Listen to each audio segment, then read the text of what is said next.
Hi friends, మీకు ఈ video నచ్చితే లైక్ చేయండి, సబ్స్క్రైబ్ చేయండి. లక్ష్మీ మిత్ర చేతికి ఇంకా సీతారాముల కడియాలు అలాగే ఉంటాయి. అరవింద జయతో ఇద్దరు లక్ష్మీ మిత్ర దగ్గరికి రావడంతో, అమ్మ నువ్వు తిరిగి వచ్చినప్పటి నుండి ఎందుకో బాధపడుతున్నావు. ఎందుకు మామ్ బాధపడుతున్నావు? ఏదైనా సమస్యతో బాధపడుతున్నావు. ఆ సమస్య ఏంటి మామ్? నేను తిరిగి వచ్చినప్పటి నుండి గమనిస్తున్నాను అని మిత్ర అనడంతో, అబ్బాయి అట్లాంటిది ఏం లేదు అని మిత్ర అంటాను. నేను కూడా గమనించాను. తిరిగి వచ్చినప్పటి నుండి ఎందుకో ఆలోచిస్తూ చాలా బాధపడుతున్నారు, టెన్షన్ పడుతున్నారు. చెప్పండి అత్తయ్య, అది ఏ సమస్య అయినా పర్వాలేదు అని లక్ష్మి అంటుంది.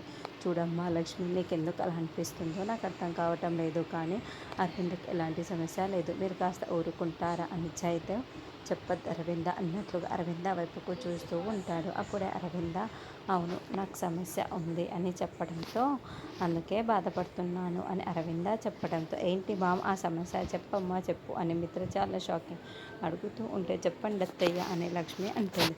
అరవింద చెప్పదు అరవింద అని అరవింద చేతులని పట్టుకొని మరీ చెబుతూ ఉంటాడు. లేదండి, నేను ఇప్పుడు నోరు విప్పి మాట్లాడాల్సిందే, నేను ఆ సమస్య చెప్పి తీరాల్సింది, లేకుంటే ఇలాగే మనస్పర్ధాలు పెరిగిపోతాయి.